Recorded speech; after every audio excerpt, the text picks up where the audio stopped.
last day of spring. How's the spring been overall for your position group? Well, I mean, always good and bad. I mean, it's right at this time of the year. It's technique, technique, technique. Operate the offense. So we got to get to where we're doing that a little bit more consistent. I think we're making some plays, not making enough, but good start. Still a long ways to go. Bringing in Nick and Najee, why Yeah. were those guys good targets for you, and how have they been this spring? Well, I mean, when you start with Najee, I mean, when you look at that size, and he brings size, the 50-50 ball, he's aggressive. He has some of the skill sets what LJ had, and that fits in our offense. We need a guy that has some size that can, be physical, and he's that guy. So we're looking forward to continue to develop him. He's still young, still raw, but he's so eager to learn. So that's where I'm really excited about him. Nick is just, one of those guys that just keeps on coming. I mean, he fits what I would call the baller type. He's not going to be a speed guy. He's not going to be a monster type, but he's going to be that guy, that point guard type that can get open, find zones, be savvy. He has the ability to be savvy and make sure he gets himself open. And like I said, he's still developing. So all of these guys, they all have great skill set, but they all need to be developed too. So one thing that I'm really, really, really proud of is the fact that they came in with a great attitude. We got some guys with good attitudes. So we're moving forward with our offense. What surprised you most?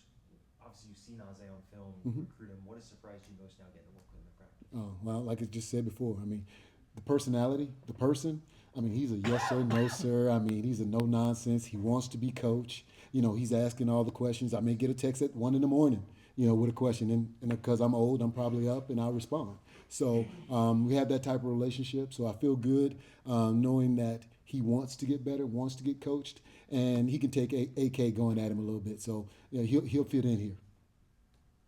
The past offseason before this one, you guys brought in a whole slew of receivers from Yeah. the portal. It was a little less this past offseason, but what did you learn from bringing in four guys the previous year that maybe informed the way you went through the portal this time around? Well, I think I mean, you're always a breath of fresh air when you don't have to bring in so many, and you're trying to, give guys a little bit more of the individualized attention.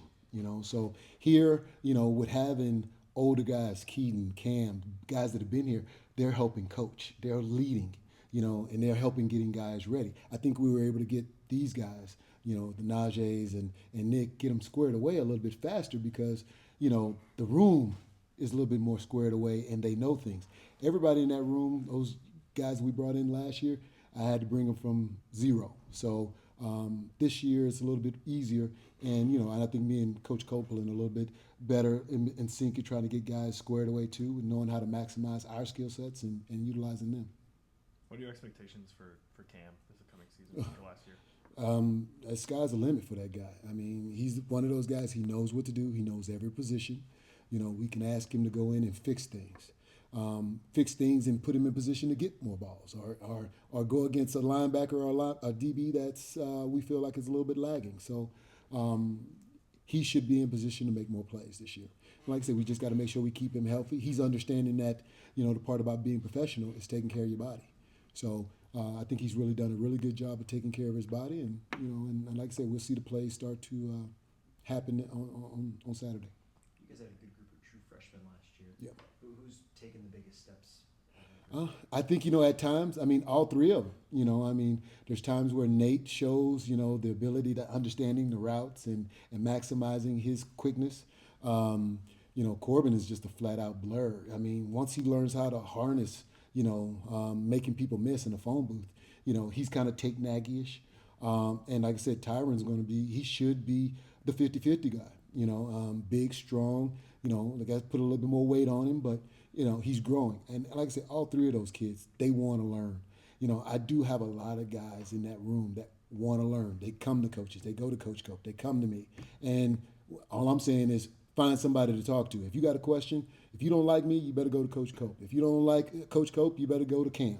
You don't like Cam, go to Keaton. We got guys in our room that I think do a really good job of making sure all the guys are getting the right information and going out to practice and doing what we need to do. From last year's group, that was an even larger group of freshmen. Yeah. How have they benefited from a year in the program? Well, like I said, I mean, from the Tate to the B. Hayes, I mean, those guys are just really coming, Now they're at that point to where it's not the offense; it's about making plays. So, anytime you can get these guys to stop just processing our pre-snap motions and shifts and now running the routes and finding the soft spots or the best window, all right, they start to become a little bit more efficient and their skill set starts to come into play. You start to see how good these guys really are athletically. With two quarterbacks presumably at the Mhm. forefront, do you think it's harder maybe to develop that chemistry? Do they need to do a little bit extra work, not knowing who that primary pass thrower is going to be? Extra work is a part of the routine. So getting with the quarterbacks and getting that chemistry away from us, that's a part of the routine. That's what they have to do. So we don't give guys excuses for chemistry or timing or rhythm.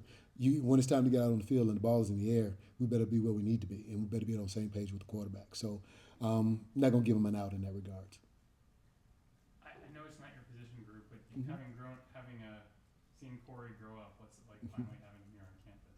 Well, that's special for me because anytime, you can grow up, me grow up, him grow up, and I'm watching him, getting out of those diapers almost and starting him growing up with my son and knowing how close they were, how close our families were. It's a special feeling. It's a family member, so I don't minimize, that I look and I check where he is and what he's doing most of the day. And if he's on the football field, and trust me, and I can get after him too. So it's one of those where, I can make that phone call. So, and I know Karen and Opu would be happy if I'm making sure that I'm on him just as much as they would be. What's it like having Andy back? Well, like I said, practice is going to be spirited. We're going to get it going. And everybody's going to get in the right place and do the right thing. So, like I said, you always love and appreciate, the detailed, pushing the envelope and getting guys in the right place. And like I said, what I didn't see, he sees and he coaches. So it's not like, he'll wait. Andy's going to get into it and mix it up. And like I said, he's great at setting the tone in that regard. Anything else for Coach Samuel? All right, thanks guys. Thank you. Thank you.